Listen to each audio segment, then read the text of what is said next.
ଗାଁରେ ରହୁଥିବା ଏକ ଯୁବକ ନିଜର ଖରାପ ଅଭ୍ୟାସକୁ ନ ଭୁଲି ପୁରୁଣା କଥାକୁ ସବୁବେଳେ ମନରେ ଚିନ୍ତା କରୁଥାଏ। ଯଦି କିଏ କିଛି ତାକୁ କହିଦିଏ କିମ୍ବା ତା ସହିତ କିଛି ଭୁଲ ହୁଏ ତ ସେ ପୁରା ଦିନ ସେ ଘଟଣା ବିଷୟରେ ହିଁ ଚିନ୍ତା କରୁଥାଏ। ସେହି କଥା ହିଁ ତା ମନରେ ସର୍ବଦା ଭାବୁଥାଏ। ସେ ସବୁବେଳେ ସେ ଘଟଣା ପାଇଁ ନିଜ ଭାଗ୍ୟକୁ ଆଉ ଭଗବାନଙ୍କୁ ଦୋଷ ଦିଏ। ଆଉ ତା ମନରେ ପ୍ରତିଶୋଧର ଭାବନା ଜାଗ୍ରତ ହୁଏ। ଏମିତି ଅଧିକ ଚିନ୍ତା କରିବା କାରଣରୁ ନା କାହା ସହ ତା ସମ୍ପର୍କ ଭଲ ଥିଲା, ନା କିଛି ବି କାମ ସେ ଠିକରେ କରିପାରୁଥିଲା। ଯୁବକଟିର ଏମିତି ଅବସ୍ଥା ଦେଖି ତାର ଜଣେ ସାଙ୍ଗ କହିଲା, ଏଇ ପାଖରେ ହିଁ ଏକ ମଠ ଅଛି। ସେ ମଠରେ ଜଣେ ସାଧୁ ରୁହନ୍ତି। ତୁମେ ତାଙ୍କ ପାଖକୁ ଯାଅ। ସେ ତୁମର ଏ ମାନସିକ ସମସ୍ୟାର କିଛି ନା କିଛି ସମାଧାନ ନିଶ୍ଚୟ କରିବେ। ସେ ଯୁବକ ଜଣକ ସାଧୁଙ୍କ ପାଖକୁ ଯାଏ କି ସେ କେମିତି ଗୋଟେ ହିଁ ଘଟଣାକୁ ବାରମ୍ବାର ଚିନ୍ତା କରୁଛି ଆଉ ପୁରୁଣା ଖରାପ କଥାକୁ ସେ ଭୁଲି ପାରୁନି। ଯୁବକଠାରୁ ଏମିତି କଥା ଶୁଣି ସାଧୁ ଉଠି ମଠ ଭିତରକୁ ଚାଲିଯାଆନ୍ତି। ସାଧୁ କିଛି ବି ନ କହି ସେଠାରୁ ଚାଲିଯିବାଟା ଯୁବକକୁ ଅଜବ ଲାଗେ। ତଥାପି ସେ ସେହି ସ୍ଥାନରେ ହିଁ ବସିଥାଏ। କିଛି ସମୟ ପରେ ସେ ଦେଖେ କି ସାଧୁ ଏକ ମାଟି ଗ୍ଲାସରେ ପାଣି ନେଇ ଆସନ୍ତି।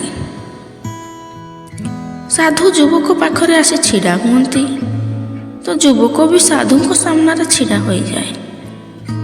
ସାଧୁ ଯୁବକକୁ କୁହନ୍ତି, କୁହ ଏ ଗ୍ଲାସର ଓଜନ କେତେ ହେବ? ଯୁବକ କହେ, ମୁଁ ସଠିକ ଓଜନ ତ କହିପାରିବିନି, କିନ୍ତୁ ଏ ଗ୍ଲାସର ଓଜନ ବହୁତ କମ୍ ଅଛି। ଏହା ଶୁଣି ସାଧୁ ଗମ୍ଭୀର ଭାବରେ କୁହନ୍ତି, ମୋର ପ୍ରଶ୍ନ ଏଇଆ ଯେ ମୁଁ ଯଦି ଏ ଗ୍ଲାସକୁ କିଛି ସମୟ ଏମିତି ଧରି ଠିଆ ହେବି ତ ମୋର କ'ଣ ହେବ?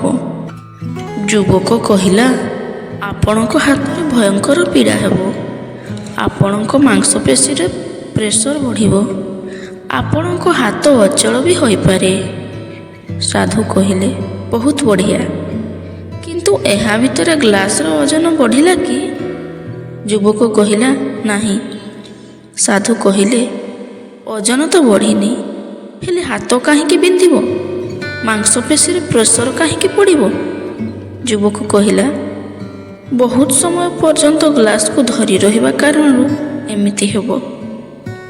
ସାଧୁ ପୁଣି କହିଲେ, ଏଥିରୁ ମୁକ୍ତି ପାଇବା ପାଇଁ ମୁଁ କ'ଣ କରିବି?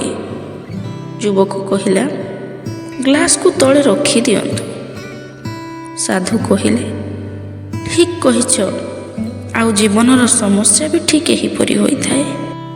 ଏହାକୁ କିଛି ସମୟ ପାଇଁ ମସ୍ତିଷ୍କରେ ରଖିଲେ ଲାଗିବ ସବୁକିଛି ଠିକ୍ ଅଛି, ଆଉ ସେ ବିଷୟରେ ବେଶୀ ଚିନ୍ତା କରିବ ତ ପୀଡ଼ା ଆହୁରି ବଢ଼ିଯିବ।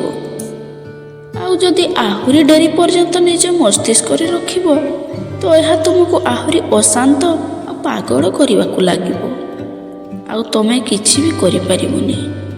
ସାଧୁ ଯୁବକକୁ ଇସାରା କରି କହିଲେ, ନିଜ ଜୀବନର ପୂର୍ବ ଭୁଲ ଆଉ ଘଟଣା ବିଷୟରେ ଭାବିବା ଜରୁରୀ, କିନ୍ତୁ ତାଠାରୁ ଅଧିକ ଜରୁରୀ ହେଉଛି ସେଥିରୁ କିଛି ଶିକ୍ଷା ପାଇଁ ଆଗକୁ ବଢ଼ିଯିବା। ଯଦି ତୁମେ ଗୋଟେ କଥାକୁ ହିଁ ଧରି ବସୁଛ ତ ସେ ଗ୍ଲାସ ପରି ଇଏ ବି ତୁମ ଜୀବନରେ ଯନ୍ତ୍ରଣା ସୃଷ୍ଟି କରିବ। ଯଦି ତୁମେ ଆଜି ନିଜ ଅତୀତକୁ ନେଇ ବସିବ ତ ଏ ଆଜିର ସମୟ ବି ତୁମ ହାତରୁ ଚାଲିଯିବ, ଆଉ ତୁମେ ଭବିଷ୍ୟତରେ ଏଇଥିପାଇଁ ବହୁତ ପଶ୍ଚାତାପ କରିବ। ତୁମେ ନିଜ ଅତୀତ ପାଇଁ ଯେମିତି ମଣିଷ ହେବା ପାଇଁ ଚାହୁଁଛ କିମ୍ବା ନିଜ ଭୁଲରେ ପଶ୍ଚାତାପ କରୁଛ ତ ଆଜିଠାରୁ ହିଁ ସେମିତି ମଣିଷ ହେବା ପାଇଁ ଚେଷ୍ଟା କର, ଆଉ ପୂର୍ବ ଭୁଲକୁ ନ କରିବା ପାଇଁ ଚେଷ୍ଟା କର। ବିତି ଯାଇଥିବା କାଲିକୁ ଚିନ୍ତା ନ କରି ଆଜିର କର୍ମ ଉପରେ ଧ୍ୟାନ ଦିଅ, କାହିଁକି ନା ଚିନ୍ତା ଗୋଟିଏ ଏମିତି ଜିନିଷ ଯିଏକି ମନୁଷ୍ୟକୁ ଚିତା ପର୍ଯ୍ୟନ୍ତ ନେଇଯାଏ।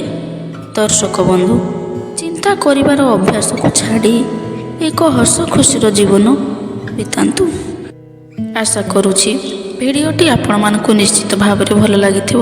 ଯଦି ଭଲ ଲାଗିଲା ଲାଇକ୍ ସେୟାର କରିବେ, ତା ସହିତ ଆପଣଙ୍କ ମତାମତ କମେଣ୍ଟ ଦ୍ୱାରା ଜଣାଇବେ। ଆପଣ ଯଦି ଆମ ଚ୍ୟାନେଲରେ ନୂଆ ଅଛନ୍ତି ତାହେଲେ ଆମ ଚ୍ୟାନେଲକୁ ସବସ୍କ୍ରାଇବ୍ କରିଦେବେ। ପୁଣି ଦେଖା ହେବ ଆମର ଆଗାମୀ ଭିଡ଼ିଓରେ। ରହୁଛି, ଧନ୍ୟବାଦ।